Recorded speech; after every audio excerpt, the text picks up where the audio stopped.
Hello friends, എല്ലാവർക്കും ചെമ്പനീപ്പൂവിൻ്റെ പുതിയൊരു വീഡിയോയിലേക്ക് സ്വാഗതം. നമ്മുടെ ചെമ്പനീപ്പൂൽ വരാനിരിക്കുന്ന ഒരു ഭാഗത്തിൻ്റെ വീഡിയോ ആണ് ഞാൻ ചെയ്യുന്നത്.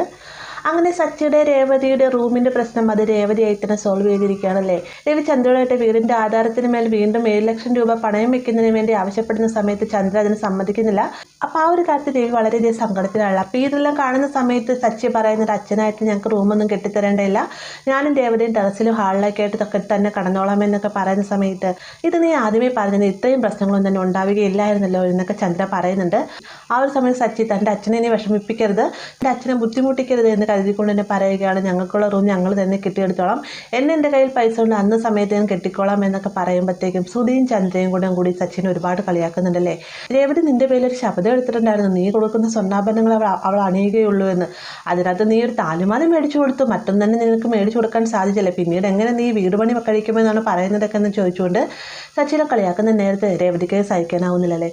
രേവതി വേഗം തന്നെ പറയുന്നുണ്ട്, നിങ്ങൾ കണ്ടോ ഞങ്ങൾക്കുള്ള റൂം സച്ചിയുടെ തന്നെ പടയുന്നതായിരിക്കും, വലിയ താമസമില്ലാതെ അത് ഇതെൻ്റെ ശബ്ദമാണ് എന്നൊക്കെ രേവതി പറയുന്ന സമയത്ത് രേവതിയുടെ അടുത്ത ശബ്ദവും കൂടെ കേട്ട് നമ്മുടെ സച്ചി ആകെ വേർത്തേക്കാളെ. കാരണം ഒരു ശബ്ദം തന്നെ തനിക്ക് വാക്ക് പാലിക്കാൻ സാധിച്ചിട്ടില്ല, അതിൻ്റെ കൂടെ രേവതിയുടെ മറ്റൊരു ശബ്ദവും കൂടി. അങ്ങനെ സച്ചി രേവതിയുടെ അടുത്ത അടുക്കളയിലേക്ക് ചെല്ലുന്ന സമയത്ത് രേവതി പറയുന്നുണ്ട്, ഞാനിപ്പോൾ ഇങ്ങനെ ഒരു കാര്യം പറഞ്ഞില്ല എന്നാൽ അച്ഛൻ വീണ്ടും പലരോടുമായിട്ട് കടം ചോദിക്കും, മാത്രമല്ല നമുക്കുള്ള റൂം നമ്മൾ തന്നെ കിട്ടുന്നതായിരിക്കും നല്ലത്. കാരണം എല്ലാവരും എല്ലാവരുടെ ഷെയറും മേടിച്ച് റൂം കെട്ടിക്കഴിഞ്ഞാൽ ആ റൂമിൻ്റെ പണി കഴിയുന്ന സമയത്ത് പല പ്രശ്നങ്ങളുണ്ടാവും. ഇതിപ്പോൾ നമ്മുടെ കയ്യിൽ നിന്ന് കിട്ടുന്ന പൈസ സ്വരൂപിച്ച് നമ്മൾ റൂം കെട്ടുന്ന സമയത്ത് ആ ഒരു റൂമിന് വേണ്ടിയിട്ട് ആരും തന്നെ അങ്ങോട്ട് കയറി വരികയില്ല എന്നൊക്കെ രേവതി പറയുന്ന സമയത്ത് സച്ചിക്കും അത് ശരിയാണെന്ന് തോന്നുന്നു കേട്ടോ. അങ്ങനെ ആ റൂമിൻ്റെ പ്രശ്നം അത് ഒരുങ്ങി നിൽക്കുന്ന സമയത്താണ് അത് നമ്മുടെ ശ്രുതിയായി തന്നെ മറ്റൊരു പ്രശ്നം ഒപ്പിക്കുന്നുണ്ട്.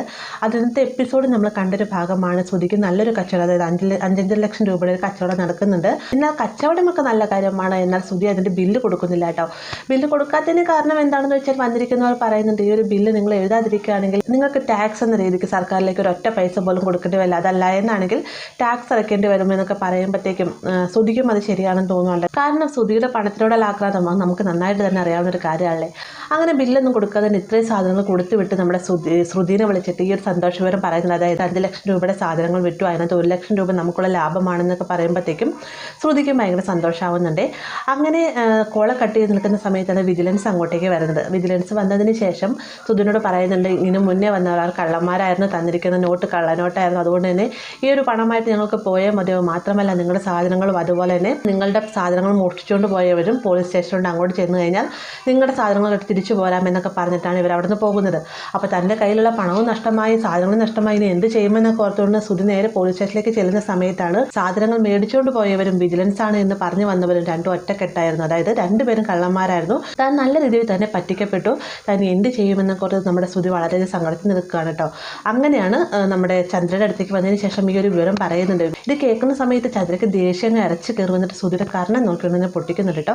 എന്നിട്ട് പറയുന്നുണ്ട്, നീ എന്തിനാണ് ഇത്രയും പഠിച്ചത് എന്നൊക്കെ ചോദിച്ചു പറഞ്ഞ് ദേഷ്യപ്പെടുന്ന സമയത്ത് അമ്മ ഇപ്പോൾ ഞാൻ എന്ത് ചെയ്യും, ഞാൻ ശ്രുതിനെ വിളിച്ചിട്ട് ഇങ്ങനെ കച്ചവടം നടന്നു ലാഭം ഉണ്ടായെന്നൊക്കെ പറഞ്ഞു, മാത്രമല്ല സാധനങ്ങൾ എനിക്ക് ഏൽപ്പിച്ച് ഏജൻസിയിൽ നിന്ന് വരുമെന്നാണ് പറഞ്ഞത്, ഇത്രയും പണം ഞാൻ എവിടെ നിന്ന് ഒപ്പിക്കുമെന്നൊക്കെ ഇങ്ങനെ നമ്മുടെ ചന്ദ്രയോട് പറയുന്നത് കേൾക്കുമ്പോഴത്തേക്കും ചന്ദ്രയ്ക്ക് ഭയങ്കര സങ്കടമാവുന്നുണ്ട് കേട്ടോ. കാരണം തൻ്റെ പുന്നാര മകൻ എന്ത് വന്ന് പറഞ്ഞാലും ചന്ദ്ര അതിനെല്ലാം തന്നെ സമ്മതം മൂളാറുണ്ടല്ലേ.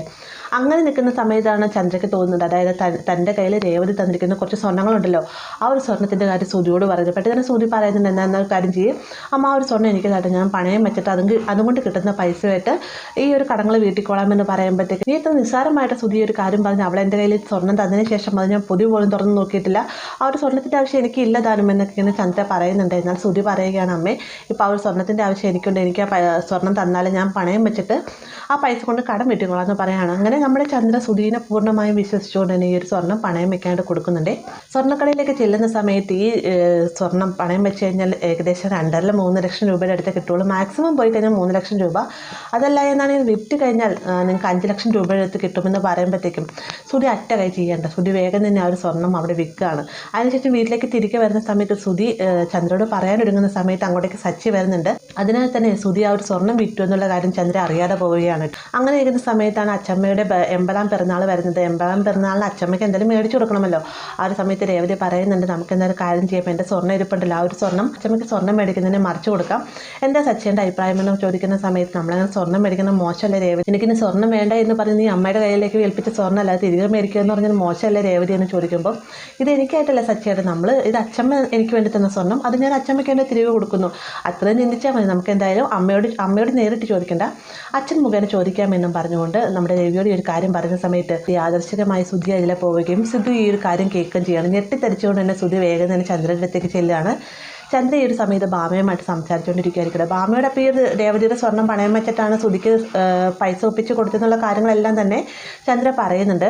പെട്ടെന്ന് തന്നെ സുധി വന്നതിന് ശേഷം പറയുകയാണ്, അമ്മ ഇങ്ങനെ രേവതിക്കും സച്ചിക്കും ആ സ്വർണ്ണാഭരണം, അതായത് അവരുടെ ആഭരണങ്ങൾ വേണമെന്ന രീതിക്ക് അച്ഛനോട് സംസാരിക്കുന്നത് ഞാൻ കേട്ടു എന്ന് പറയുമ്പോഴത്തേക്ക് ചന്ദ്ര ഒരു നിമിഷം പകച്ചു പോകട്ടെ. പെട്ടെന്ന് തന്നെ ഇനി എന്താ ചെയ്യുക, ഇനിയിപ്പോൾ എങ്ങനെയാണ് ഒരു സ്വർണ്ണം ഒപ്പിക്കുന്നത്, ഈ ഒരു കാര്യം ചെയ്യുക, എൻ്റെ സ്വർണ്ണങ്ങളെല്ലാം തന്നെ പണയം വെച്ചിട്ട് ഒരു 5 ലക്ഷം രൂപ ഒപ്പിക്കേണ്ട, രേവതിയുടെ സ്വർണ്ണം തിരികെ എടുത്തുകൊണ്ട് പോയി എന്ന് പറയുന്ന സമയത്താണ് സുധി പറയുന്നത് ഞാനത് പണയം വെച്ചിരിക്കുകയല്ലാമേ വിറ്റു എന്നുള്ള കാര്യം പറയുന്നത്. ഇത് കേൾക്കുമ്പോഴത്തേക്ക് ചന്ദ്രയ്ക്ക് ഭയങ്കര ഷോക്കാവുന്നുണ്ട്. മാത്രമല്ല തൻ്റെ മകൻ തന്നെ ഇത്രയധികം ചതിക്കുമെന്ന് ചന്ദ്ര മനസ്സിൽ പോലും ചിന്തിച്ചൊരു കാര്യമല്ല. അതേ രീതിക്ക് തന്നെ ചന്ദ്ര സുധിയോടായിട്ട് സംസാരിക്കുകയും ചെയ്യുന്നുണ്ട്.